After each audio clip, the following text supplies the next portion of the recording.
Yours and poltergeist. Oops. Yeah. I think we just need one for both curries. Yeah. They've been coming out really hot.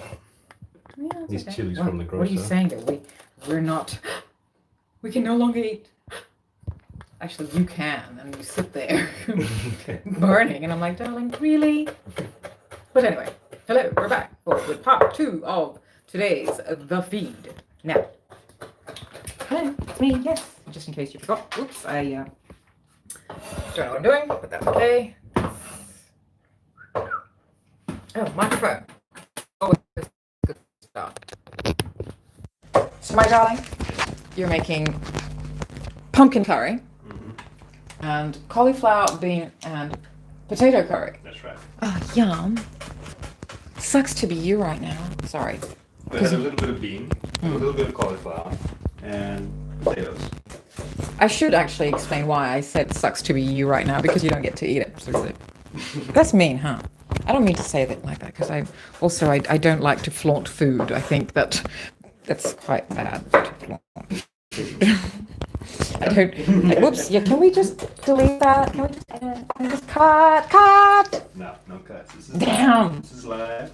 But I really want to show. Look how lovely everything looks, and I do love. You have such a percussive way of cutting, darling. I mean to record your cutting, chopping.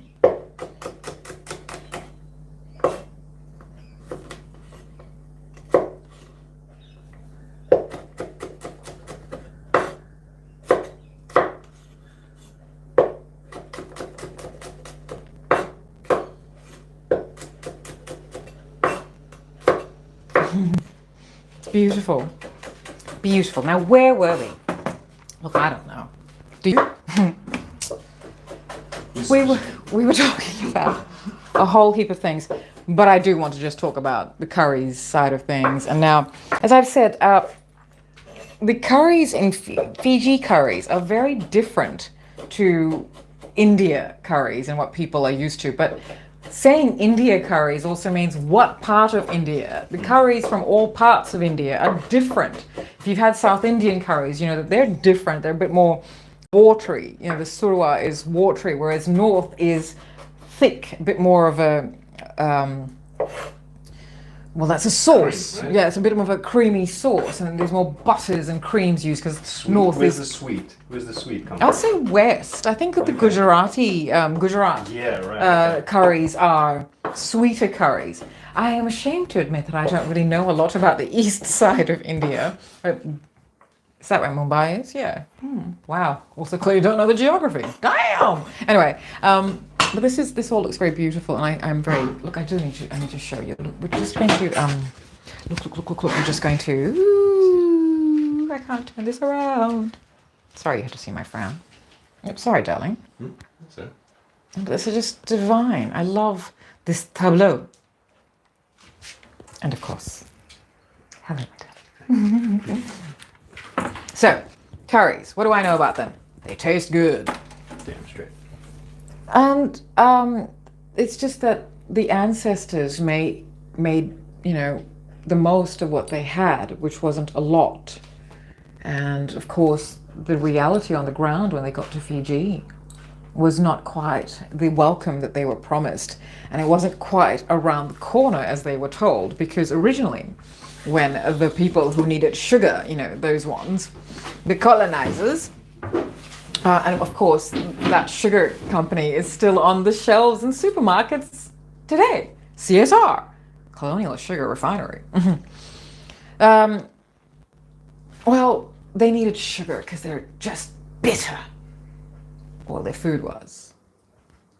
And you are what you eat, You are what you eat. So, okay. Az, hello, darling. Look, Azrael's here. Oh, hello. Very cool. Anyway, so we're doing curries. I'm talking about all sorts of things, but how excellent it was for the Indo-Fijian ancestors to combine the flavors of all of India, a country so... Don't mind me. Well, you're doing your thing, my love. You're filming and all that stuff, and I'm just doing my thing. So Yeah, look, I'm going to take these earrings off now. As much as I love them, they're a bit noisy, dangling against, and they're just noisy. I love them though. What was I saying? So yes, and they were lied to. Now, before Fiji, etc., as I had explained, the Pacific, Fiji wasn't the first place the Indians were sent to shipped off to. The Caribbean, of course, has got quite a history. Jamaica has a National Gourmet Day. Fiji only recently, I think just last year, gazetted an official public holiday and to celebrate the Gourmet, ancestry, which is it's quite sad. But for those, I may go on about the segregation and how displaced Indo-Fijians are, but there is a lot of harmony in Fiji. There is. It's just that people forget, and then when they get reminded that everyone's different, everyone's like, oh yeah, we're different. And Indo-Fijian people still get told, but still get told to go home. And it is insane to me that there are people of the Kaiviti ancestry. Kaiviti literally means of Fiji. Beautiful, beautiful. Duane and I both feel that the Kaiviti is a beautiful, noble, magnificent racial grouping. But it's very complex, their racial grouping. There's a lot of Polynesian, especially Tongan, and there's a lot of people in Fiji who are born to certain islands or from, say, Lao, who don't say they're Fijian, they say they're Laoan, out of some sort of, it's bigotry, isn't it? Oh, I don't know. Is it, or because, Superior, well, I don't know, because the Laoans, they're magnificent. I can't deny that. They're gorgeous. They are pretty. And a lot of our chiefs come from Lao. But let's not forget all the other provinces. There's the Wata province, where it's very rarely, it's quite mysterious about that. But I'm not talking about that right now. I think it's best for Kaiviti people to talk about their provinces and the history of all that. I do know the history of Fiji in terms of how the Euro-white person first got there. It was originally white Americans who landed on the island and got chased off, but somehow they took over, blah, blah, blah. And it was actually because of the churlish American ways, because look, something happened on July the 4th celebration. Exact years I can't tell you right now off the cuff, but if you go to our magazine, thestylander.com, that information is there in one of the feature articles. It was something that happened on Nukulau Island, which is actually off the shores of Suva city, the capital. Now people who are not from Fiji don't rate Suva as anything, and you're missing out really. But although I will admit that Suva of now is not like the Suva of before. Sadly, neither is anywhere in this world. It's they called it progress, folks. I don't think that's what it is. Anyway, but yeah, the history of Fiji is quite complicated. And like the First Nations people of this ancient land that the country that is Australia is built on. Australia is about 235 years old, and the ancient land is 100,000 years old, longer. But we're going by people, so I think the civilization has been dated back to about 80,000 years ago, 60,000, 80,000 years ago. Anyway, like the First Nations people of this land, they call it, they're from different country on this land. So I guess you could say that in Fiji, people from the different islands and different provinces aren't, they say they're from there. Yeah, sure. So country, right? Okay. Yet there's still this absolute denial of the Indo-Fijian identity. It's like, well, where are the Indo-Fijians from? Because we can't necessarily call ourselves, we say that, well, we were from this province or that province, and, my father was from Nandronga, and my mother is Suva, a city girl. So, I don't know. It's all very complex. There's just a lot of As has just said, he says he's from Rotuma, and the Rotumans are very proud of that. And I don't know any Rotuman to say they're actually from Fiji. They're from Rotuma because rightfully so, Rotuma is a separate. Is it separate? Well, it's within the boundaries, right? But maybe Fiji governs Rotuma, but I think Rotuma. Who determines that? I don't know, but Rotumans are Polynesian. Yeah. They're fair-skinned? Yes, because Melanesian literally means Mela means darker, and Polynesian means lots of islands. Micronesian means small islands. Fiji is made up of 300 and more islands. Can you really, it's hard to then say, but this grouping of islands is called Fiji. So anyway, but the Indo-Fijian is displaced in that. It's like, well, where are they from? I personally do not have a lack of identity. I know who I am. It is really the people who don't have that, who they are, that they can't, we all like to identify ourselves with in some way. And I don't find anything wrong with that, except when it starts to segregate. I do know that when it comes to, like, say, rugby or Diwali, or if anyone tried to attack Fiji, I do know then the unity will happen. You'd be surprised, though, who will actually disappear off the shores of Fiji when it comes to fighting for the country, because there's a lot of people there who fight for territory. It's got nothing to do with country. It's all about ownership.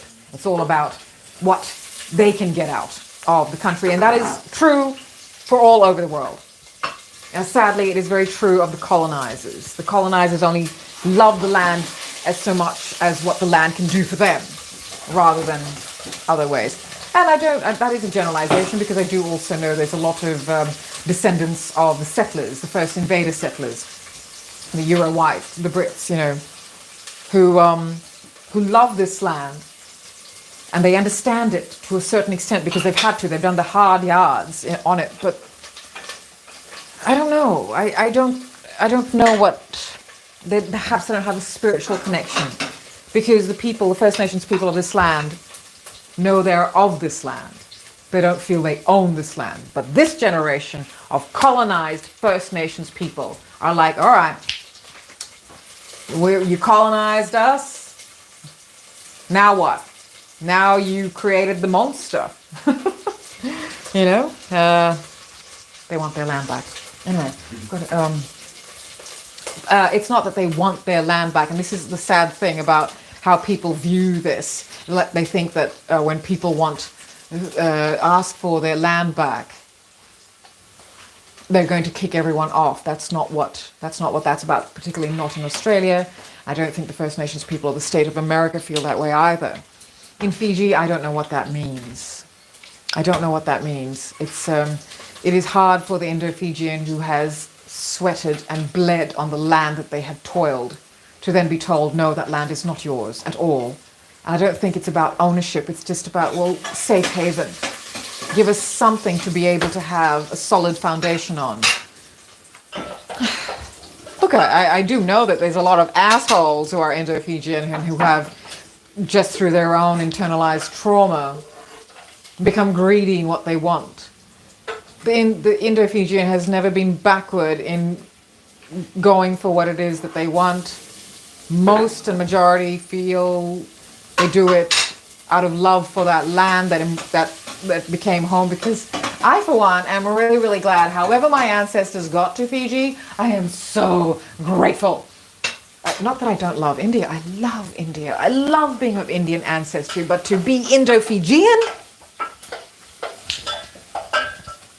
and him, Indo-Fijian, Kaiviti, and Chinese. Oh, I love it. Really, if you're going to, and this is very contentious, I'd say mate, if anyone's here to counsel me, you can't, okay? Trust me, if you know anything of my background, my origin story, and the state of my mind for the last 50 years, you cannot cancel me. I couldn't cancel myself. Yes, life force for the win. But I do feel that the mixes perhaps are the truer people of Fiji? Sure. Where else is that mix from? You know, where else can you find that mix? I especially love all of the ancient cultures in him, kind of thing. But I don't know. It's Fiji. Who is Fiji for? Fiji, considering Fiji is not even the name, you know. So yes, absolutely, a non-First Nations person cannot call themselves Kaiviti because that literally means of Fiji. Now, the other contentious side of this is, well, the original people who became Fijian, they're not of that land. They were the first to get there, and so therefore they are indigenous to the land. They're the First Nations people of that land. And I do believe that First Nations people of any land deserves first rights, RIGHTS and RITES. However, the world has man-made borders. And this is all about ownership and territory. And yeah. Look, I was just going to talk about the curry, but where have I gone with this? So the curries, right? It's all related, I guess, because as I had explained about the palau, we did a live. We should have done it here, darling. We did a live on the making of palau and the history of palau, which is Pakistani, and how it traveled all the way from Pakistan, made its way to Afghanistan and Uzbekistan, all those areas, and also to Greece and Europe, and therefore got adopted and adapted to the European taste, and Spain comes into that. Although I don't consider, like, it's interesting, Spaniards, a very interesting off-topic historical thing here. It is said that flamenco, which I used to be a flamenco performer, comes from Kathak. It's a long story, but the gypsies, and I'll tell you the story about the gypsies, right? So the gypsies of North India, who are also really from Persia, it's the North Indian side of things is very layer upon layer upon layer, the indigenous people of India being the South Indians. So, yeah, the gypsies, and they traveled and they somehow made their way to the south of Spain, etc., etc. It is said that the guru of the Kathak, because Kathak literally means a dance of storytelling. Katha meaning story. So Kathak is a story. All dance is about telling stories. Everything, every single dance is every single move, every single thing is conveying something in a story. Every single culture. I know a lot about global dance. I find it so incredible that human beings, before they had a way of communicating via language in a way that everyone will understand, utilize the visual and the physical. And so it's wonderful. Anyway, so it is said that the gypsies then took Kathak to Spain, and the ghungroo, which is worn around the ankles, and it's a percussion instrument. It is not just there to be noisy. It is to master the ghungroo is quite a feat. It takes years. Ha ha ha, no pun intended. Thanks, darling. So I used to be a Kathak dancer, a student in my childhood and to my early teens. And then in my adulthood, I became a flamenco student and performer, solo performer as well. And I'm about to go back into it, so I'm quite, happy about that. Because with flamenco and Kathak, the older you get, the more depth you have. Flamenco, when a woman ages, it is how I see aging, and it is an accumulation of experience, wisdom, and skill. It's wonderful. Don't be afraid of aging. Embrace it. It means you have these solid foundations. Also get rid of that trauma. You want solid foundations. Let me go back to the gypsies.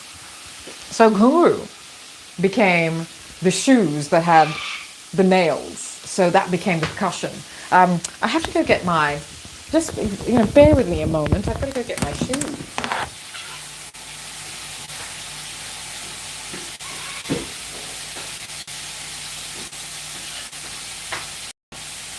These are my custom flamenco shoes. I rewarded myself after. I'm very much a student in this way that I don't go and buy everything new until I really know I deserve that. So when I started with flamenco, I just bought cheap shoes and secondhand skirts, etc., until I passed the cursos, the courses. Flamenco, like ballet, like many other professional dance forms, require you to study, to practice, to have theory, to have knowledge, and to be tested, and then you pass, etc. So once I was able to do that, after a few years of it, I rewarded myself with custom-made shoes, and I was so excited. But look, that's the nails. Now, I have got, and also at the tips, I have got a very short live on my Instagram feed. Just me trying to practice my old footwork and failing miserably. But not bad. Not bad considering it's been over a decade. So that's what happened to the ghungroo, the anklets, the thick anklets. And the tying of the ghungroo is a ritual. I happen to be the lead and official photographer of Australia's premier Kathak dance company, Ruchi Sanghi Dance Company, and we've got a major performance coming up to photograph, and that's actually that's next week, darling. Damn! Already, wow, a year's gone, and Duane did all the wonderful posters and artwork for it, and I photographed the all of that, and I photographed the show as well. And now Duane photographs the show with me, and I absolutely love that, darling. So my flamenco school, the sisters, so Ruchi, that's how I got to know Ruchi, because there were so many instances where we all performed together. Yeah. And one major performance we did, because Ruchi Sanghi, wonderful woman, wonderful choreographer, wonderful teacher. She absolutely should be world famous, really. But true artists don't necessarily hustle for themselves. They want their art to be shown. And it is such a shame that Australia doesn't quite understand or doesn't want to know the ancient cultural ways of each culture. They'll take Bollywood over cultural dance. Oh well, their loss. So I have performed, as part of Ruchi's amazing musicals that she puts together, and now her daughters put together, and I did a flamenco number in the middle of it, and I put a photograph here somewhere. So so ghungroo. So when I photograph them, it's wonderful. It's very somber. It's very ritualistic to watch the dancers, tie their ghungroo, their bells on. It's just, they're getting into the mood. They're getting into their performance mode. They're all quiet, contained, and putting that on. It's lovely. Likewise with flamenco, because flamenco is not a showy performing style. It's not about it's very, very, like you could be alone in a sea of 10,000. I have performed for very large crowds. Woo! And I've also performed solo in front of all the vipers of the society I was born to about 11 years ago now at a big fashion charity event there, and I performed. Anyway. So, yes. So going back to the gypsies, why they were called gypsies. When the North Indians, this is a story of how they came about. Now, gypsy, that word is contentious for gypsies or people. People have used it as a slur. Now, I'll tell you why. Because particularly, and I'm going to go with this one, which seems a bit more factual. When the Indians got because Indians have traveled all over the world for centuries, likewise Chinese, Middle Eastern, way before. It's just that they didn't feel a need to conquer and destroy and own.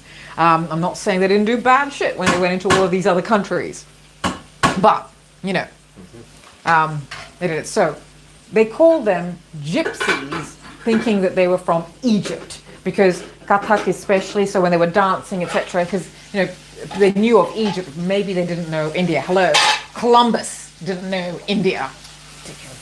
And found America and called them Indians. Anyway, so I guess the dark eyes of, Kajal, etc., and they call them people from Egypt, Egyptsies.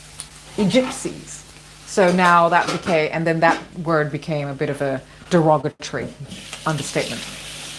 Why do people do that? Why do they feel the need to undermine people by calling them names? Like, as I said, I have mentioned this before, that say the term that means literally of India in Fiji has become a slur for the Indian ancestry person. I don't know. Look, I don't know what's going to fix all of that. I personally have not had, it's only people of a certain type who don't like what I'm saying will then start using all sorts of slurs against, I've been called things, and I think, okay, you're losing, that's why you've got to go that way, okay. The people without identity who insist that, anyone who is not whatever is a foreigner, is a Wulangi, whatever. And these are people who don't... I have been attacked on Twitter, X, by people who are not born in Fiji, but because they are of indigenous, even if they're quarter or half, and then they think that it's okay to say such things. I couldn't believe some of the things these especially angry young women were saying, and just trying to cancel me and all sorts of things, like, because I asked a simple question: why are Indo-Fijians hated? Very simple question. It became a bomb. Can't answer it because you got nothing. Although I do understand sometimes Indo-Fijians have done some shitty things, like everyone else does. But here's the thing. I think Indo-Fijians have done far, far, far, far, far less than those colonizers you accept as what? What? Oh, God.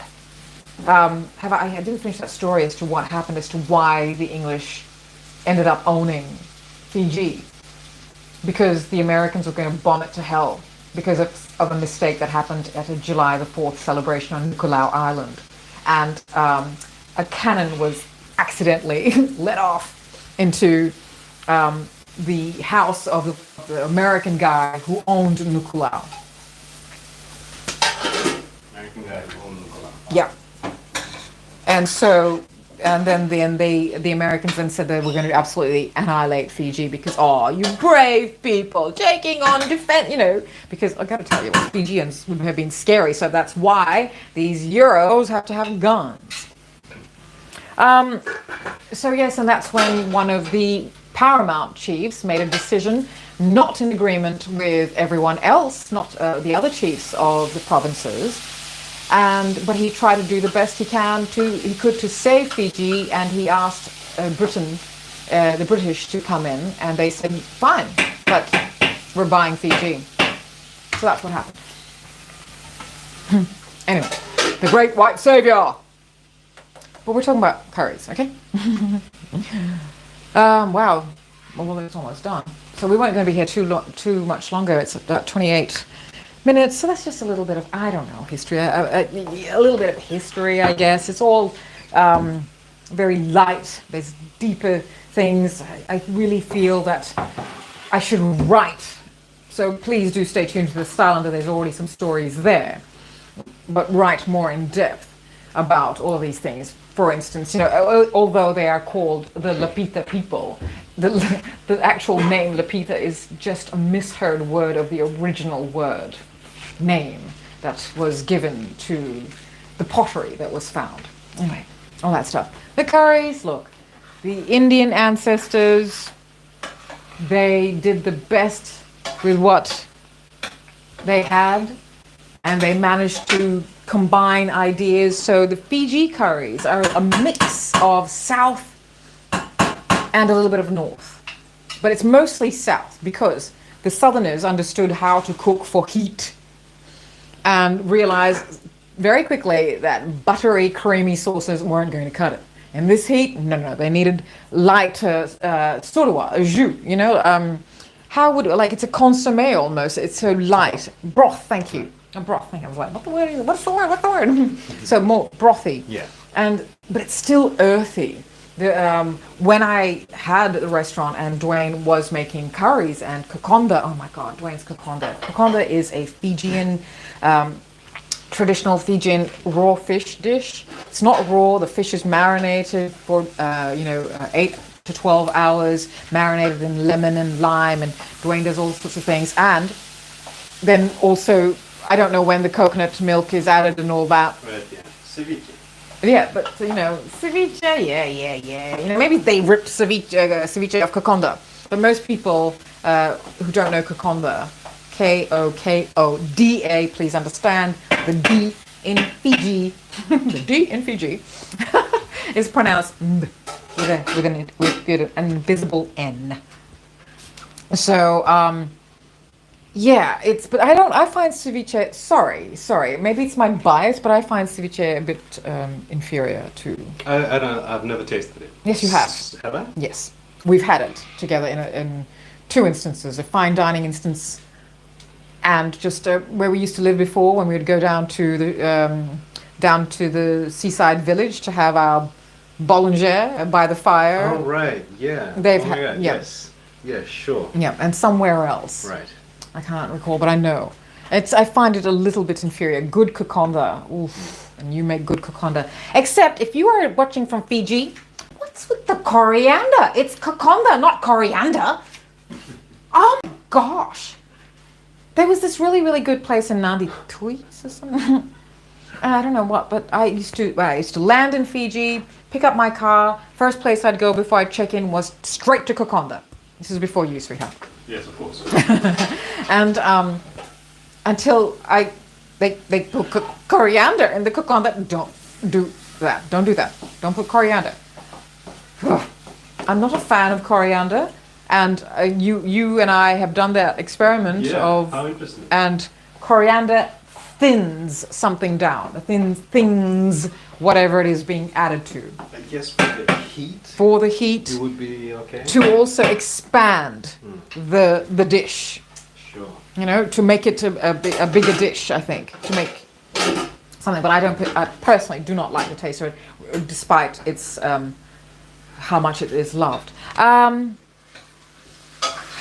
Yes, so kokonda, Duane's kokonda, and curries, and people. So at the restaurant, when because we had my menu that I created was contemporary, and as far as I'm concerned, contemporary means multicultural, because contemporary Australian is what contemporary Australian is the food of the world. Australia doesn't necessarily have its own food. It is very, very sad that we do not know what our First Nations peoples of different country on this land, what their foods are. It's quite sad. We're now finally getting to learn some of their language. But Fijian food is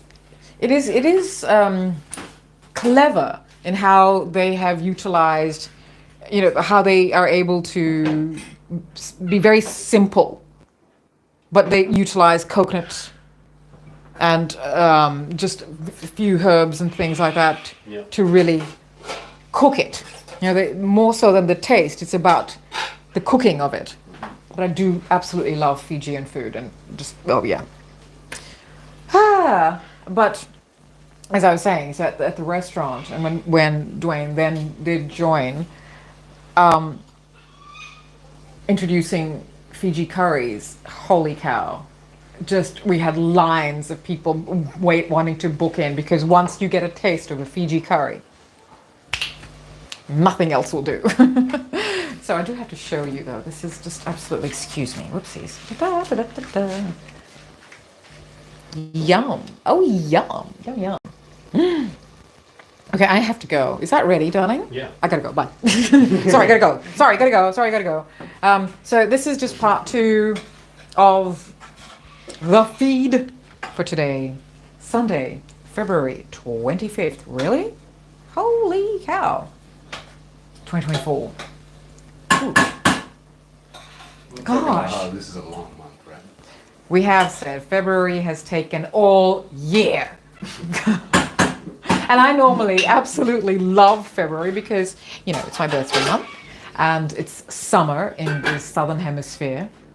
And yeah, I really love February, but this one is particularly long. And what? Just that extra day, just a leap year day has made it like, oh my God, is it still February?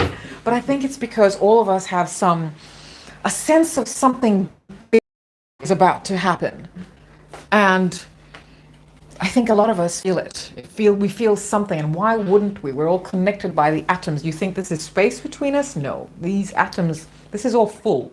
Touching you right now. Yeah. And this is true because we all have a bit of an electric, bit of a, radiation field. Atoms. Atoms, but it's the electricity we give off. Yeah, sure. Has something. I'm not really touching you. I mean, we're connected, but I'm not touching you right now. There's something between us. But even just between, and so that's how the best way to decide is when you're with someone you're attracted to, and you can just feel it. You know, you can just feel it. It's like you're both pretending to like blah blah blah. Look, that's how it's like zzz, electricity. That's just people. We're batteries. We are electricity. We're not batteries. We are electricity. That's very Matrix. The Yeah. machines found out. Yeah. But see, that's always the dystopian view, right? That they're going to come here and they're going to use us as batteries. Oh, please. I mean, who knows? Maybe the Matrix is real. Why not? Everything could be real. Who knows? Who knows? But I, for one, hope everything is. I want magic to be real. I want the miracles to be real. Because if this is what life is, it's bleak. If this is what life is, constant war and turmoil and trauma. And I don't believe that at all. I believe that people know that it's not, and that's why the constructs were put in place. But anyway, look, that's it. I'm tusking a lot, and that's because I really gotta go now. I'm gonna eat. God, this is so yum! That was so. Duane has just made a pumpkin curry and a vegetable melange, a vegetable curry, beans, potato, and cauliflower, because Duane doesn't like to waste anything, so he had a little bit of cauliflower, so he put it in that too. And well, that's us. Princesses did, right? Well, absolutely. What do we got? Yeah, what can we do? What can we do with this? And it was interesting that they didn't really take to, say, the starchy side of things. Like, why isn't there a cassava curry? Yeah, You know, why isn't we do have dalo curry, but that's more of a I know, right? I love cassava more than dalo. I really Depends. did I just say dalo? Like dalo? Well, at least you didn't say taro. Taro.